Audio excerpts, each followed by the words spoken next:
Hujan deras membasahi jalan malam itu. Sirine ambulans meraung pelan, memantulkan cahaya merah biru yang menari di genangan air. Budi, supir ambulans berusia 35 tahun, mengemudi sendirian di tengah hujan, menuju sebuah desa di pinggir hutan.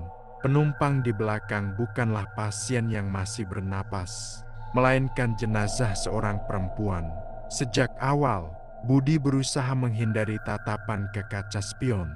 Tapi setiap kali lampu dari luar menyinari kain putih itu, dadanya terasa sesak. Bukan hanya karena tugas malam ini, tapi karena ia tahu, ia mengenal perempuan itu. Namanya Sinta dulu. Ia adalah kekasih Budi. Mereka berpisah 5 tahun lalu. Dalam keadaan yang tak baik, Budi pergi tanpa pamit, meninggalkan Sinta di tengah masalah besar. Sejak saat itu, ia tak pernah berani mencari kabar. Dan kini, takdir mempertemukan mereka lagi. Tapi hanya tubuh tak bernyawa yang ia temui. Perjalanan itu terasa aneh. Suara hujan di atap mobil terdengar semakin berat, seperti ada yang mengetuk dari luar. Lampu sirine berkedip lebih cepat, dan udara di dalam ambulans menjadi dingin menusuk dari kaca spion. Budi melihat kain putih yang menutupi wajah Sinta perlahan bergeser, seperti tersapu oleh angin yang tak seharusnya ada di ruang tertutup. Bibirnya kering, ia mencoba fokus ke jalan, tapi dari sudut matanya, ia melihat sesuatu yang membuat darahnya membeku. Mata Sinta terbuka, menatapnya tanpa berkedip. Budi memalingkan wajah, menghela napas dalam, meyakinkan diri itu hanya imajinasinya. Namun bau wangi yang sangat familiar, aroma bunga melati yang dulu selalu Sinta pakai, tiba-tiba memenuhi kabin. Bau itu terlalu nyata, seperti dia duduk di kursi penumpang depan dengan tangan gemetar. Budi mengintip ke spion lagi, dan kali ini Sinta tidak lagi berbaring. Dia duduk tegak di kursi belakang. Wajah pucatnya diterangi kilatan lampu merah biru. Bibirnya tersenyum tipis. "Budi, akhirnya kamu mau mengantarku pulang." Suara itu terdengar jelas, meski bibirnya nyaris tak bergerak. Budi ingin menginjak rem, tapi kakinya seperti terkunci. Hanya matanya yang bisa bergerak, memandang pantulan kaca spion yang kini menampilkan sesuatu yang tak masuk akal. Tangan dingin Sinta perlahan terulur, mendekat ke pundaknya dari belakang. Hujan kian deras, suara sirine memekakan telinga. Di jalan sepi itu, tak ada yang melihat ambulans yang terus melaju, membawa seorang supir dan penumpang terakhir yang kembali untuk perjalanan yang belum selesai. Sejak dulu, Budi memang terkenal genit. Bahkan di tengah tugas mengantar pasien, ia masih sempat bercanda atau melempar godaan pada perawat yang duduk di sebelahnya. Namun malam itu, di tengah hujan deras dan jalanan yang lengang, tak ada perawat, tak ada penumpang hidup, hanya tubuh Sinta di belakang.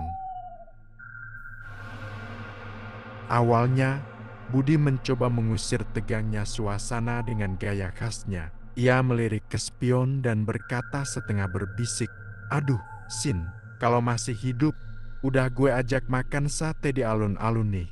Ucapannya disertai senyum tipis, mencoba menutupi rasa canggung. Namun setiap kali ia bercanda, cahaya lampu sirine memantulkan sesuatu yang aneh.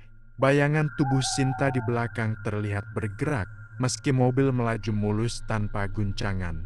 Semakin sering ia melirik, semakin nyata pergerakan itu. Seperti tubuh yang bergeser sedikit demi sedikit mendekat ke kursi depan. Rasa penasaran bercampur ketegangan membuatnya kembali berbicara. "Kamu cantik banget malam ini, walau, ya, kondisinya begini," ujarnya sambil terkekeh gugup. Tapi kali ini, tawanya berhenti mendadak. Dari kaca spion, ia melihat kain putih itu sudah tergelincir ke lantai, memperlihatkan wajah Sinta sepenuhnya. Rambut hitamnya terurai, matanya terbuka, bibirnya membentuk senyum yang terlalu manis untuk suasana ini. Budi menelan ludah. Keringat mulai membasahi lehernya meski udara di dalam kabin semakin dingin. Saat ia mencoba kembali fokus ke jalan, aroma melati yang tajam memenuhi hidungnya. Aroma yang dulu ia kenal. Aroma parfum yang selalu dipakai Sinta setiap kali mereka berkencan. Tiba-tiba, dari kursi belakang, terdengar suara lembut memanggil namanya. Budi. Suara itu terdengar menggoda, hangat, namun sekaligus membuat bulu kuduknya berdiri. Dalam pantulan spion, ia melihat Sinta sudah duduk di kursi penumpang depan. Padahal ia tidak pernah merasa pintu samping terbuka. Wajahnya begitu dekat, tatapannya dalam, senyumnya seolah mengundang. Namun di sudut bibirnya, Budi bisa melihat sesuatu yang aneh. Darah tipis mengalir perlahan, menetes di gaunnya. Budi terpaku antara takut dan anehnya. Hatinya masih sempat merasa terpesona, tapi tatapan itu berubah cepat. Senyum menggoda Sinta melebar tak wajar. Matanya memutih seluruhnya, dan suara yang manis tadi berubah menjadi bisikan dingin menusuk. Kalau mau, ikut aku. Selamanya, lampu sirine berputar liar. Hujan menghantam kaca seperti ribuan jari mengetuk bersamaan. Dan di tengah jalan yang sepi itu, tak ada lagi yang bisa membedakan apakah Budi masih mengemudi atau sudah dibawa pergi oleh penumpang terakhirnya. Budi duduk kaku di kursi kemudi. Matanya tak lepas dari Sinta yang kini duduk di kursi penumpang depan. Wajahnya pucat, tapi entah kenapa masih memancarkan kecantikan yang dulu membuat Budi jatuh hati. Hujan terus menghantam kaca. Suara sirine bergaung di kejauhan, dan udara di dalam ambulans terasa semakin tipis. Budi, kamu masih ingat aku? Suara itu terdengar pelan, hampir seperti bisikan lembut di telinganya. Budi menatapnya, dan untuk sesaat, rasa takut yang sejak tadi mengikatnya berubah menjadi rindu yang tak tertahan. Ia teringat saat-saat dulu mereka duduk berdua di tepi jalan, berbagi tawa, dan diam-diam mencuri ciuman. Tanpa sadar, Budi mematikan sirina, membiarkan keheningan diisi oleh suara hujan. Tangannya perlahan terulur, jemarinya menyentuh pipi Sinta, kulitnya dingin, sedingin es, tapi Budi tidak menarik tangannya. Ia menatap matanya yang dalam, lalu mendekat. Bibirnya menyentuh bibir Sinta, dingin, kaku, namun anehnya masih terasa seperti dulu. Namun saat ciuman itu berlangsung, Budi mulai merasakan sesuatu yang salah. Aroma melati yang tadinya harum berubah menjadi bau anyir darah. Bibir yang awalnya diam mulai bergerak, tapi bukan membalas ciuman, melainkan menarik napas panjang seakan menyedot udara dari paru-parunya. Budi terkejut, tapi sebelum ia sempat menjauh, matanya terbuka lebar melihat wajah Sinta berubah.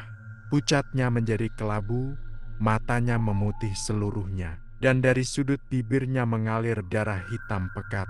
Ciuman itu kini terasa seperti sesuatu yang menguras habis tenaganya. Ia mencoba melepaskan diri, namun kedua tangan Sinta mencengkeram lehernya kuat-kuat. Bisikan dingin terdengar di telinganya. Kalau dulu kamu tidak meninggalkanku, kita bisa selamanya seperti ini. Lampu merah biru sirina mulai berputar kembali tanpa ia nyalakan. Hujan berhenti mendadak, dan di jalan yang sepi itu, hanya terdengar napas Budi yang semakin pelan, dan suara ciuman yang berubah menjadi hisapan panjang, seakan mengisap seluruh hidupnya. Budi terengah, tubuhnya masih gemetar setelah ciuman dingin yang menguras napasnya. Sinta menatapnya dalam diam, lalu perlahan meraih wajahnya dengan kedua tangan. Sentuhan itu membuat Budi kembali merasakan campuran rindu dan takut yang membakar di dalam dada. Sinta, suaranya parau. Tanpa sepatah kata, Sinta memeluknya erat. Tubuhnya begitu dingin, tapi pelukan itu terasa seperti mengikat jiwa. Budi, ia merasakan setiap lekuk bahu dan pinggangnya, sama seperti yang ia ingat bertahun-tahun lalu. Hanya saja sekarang kulit itu seperti es yang mematikan. Budi memejamkan mata, membiarkan dirinya larut. Ada rasa damai aneh yang menelusuk, seolah mereka kembali ke masa lalu, saat cinta mereka masih murni. Namun, di balik damai itu, perlahan ia mulai merasa kakinya mati rasa, tubuhnya berat, dan napasnya semakin sulit. Pelukan Sinta semakin kencang. Ia bisa merasakan jari-jarinya yang dingin mencengkeram punggungnya, menekan lebih dalam, seolah ingin menariknya masuk ke dalam tubuhnya. Budi mencoba melepaskan diri, namun matanya terbuka dan ia melihat sesuatu yang membuat darahnya membeku. Punggung Sinta tidak lagi tampak seperti manusia, melainkan bayangan hitam pekat dengan tangan-tangan tipis memanjang yang melingkari tubuhnya. "Jangan pergi lagi, Budi. Sekarang kita selamanya bersama," bisiknya. Tiba-tiba, pandangan Budi menjadi gelap. Ia merasakan seolah-olah jatuh ke dalam ruang kosong tanpa dasar. Namun pelukan itu masih ada, semakin erat, sampai ia tak lagi tahu apakah masih berada di dunia ini atau sudah dibawa pergi ke tempat yang tak pernah bisa ia kembali. Tanpa sadar, Budi mematikan sirina, membiarkan keheningan diisi oleh suara hujan. Tangannya perlahan terulur, jemarinya menyentuh pipi Sinta, kulitnya dingin, sedingin es. Tapi Budi tidak menarik tangannya. Ia menatap matanya yang dalam, lalu mendekat. Bibirnya menyentuh bibir Sinta, dingin, kaku, namun anehnya masih terasa seperti dulu. Namun saat ciuman itu berlangsung, Budi mulai merasakan sesuatu yang salah. Aroma melati yang tadinya harum berubah menjadi bau anyir darah. Bibir yang awalnya diam mulai bergerak, tapi bukan membalas ciuman, melainkan menarik napas panjang seakan menyedot udara dari paru-parunya. Budi terkejut, tapi sebelum ia sempat menjauh, matanya terbuka lebar melihat wajah Sinta berubah. Pucatnya menjadi kelabu, matanya memutih seluruhnya, dan dari sudut bibirnya mengalir darah hitam pekat. Ciuman itu kini terasa seperti sesuatu yang menguras habis tenaganya. Ia mencoba melepaskan diri, namun kedua tangan Sinta mencengkeram lehernya kuat-kuat. Bisikan dingin terdengar di telinganya, "Kalau dulu kamu tidak meninggalkanku, kita bisa selamanya seperti ini." Lampu merah biru sirina mulai berputar kembali tanpa ia nyalakan. Hujan berhenti mendadak, dan di jalan yang sepi itu, hanya terdengar napas Budi yang semakin pelan, dan suara ciuman yang berubah menjadi hisapan panjang, seakan mengisap seluruh hidupnya. Budi terengah, tubuhnya masih gemetar setelah ciuman dingin yang menguras napasnya. Sinta menatapnya dalam diam, lalu perlahan meraih wajahnya dengan kedua tangan. Sentuhan itu membuat Budi kembali merasakan campuran rindu dan takut yang membakar di dalam dada. "Sinta," suaranya parau. Tanpa sepatah kata, Sinta memeluknya erat.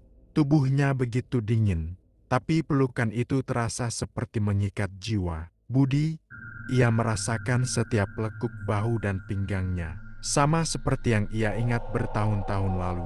Hanya saja sekarang kulit itu seperti es yang mematikan. Budi memejamkan mata, membiarkan dirinya larut. Ada rasa damai aneh yang menelusuk, seolah mereka kembali ke masa lalu, saat cinta mereka masih murni.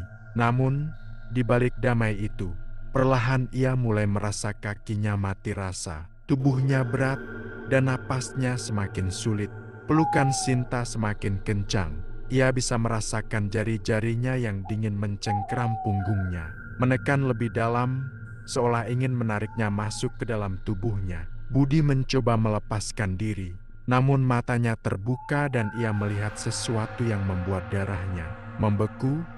Punggung Sinta tidak lagi tampak seperti manusia, melainkan bayangan hitam pekat dengan tangan-tangan tipis memanjang yang melingkari tubuhnya. "Jangan pergi lagi, Budi. Sekarang kita selamanya bersama," bisiknya.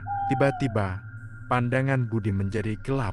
Ia merasakan seolah-olah jatuh ke dalam ruang kosong tanpa dasar. Namun pelukan itu masih ada, semakin erat, sampai ia tak lagi tahu apakah masih berada di dunia ini atau sudah dibawa pergi ke tempat yang tak pernah bisa ia kembali.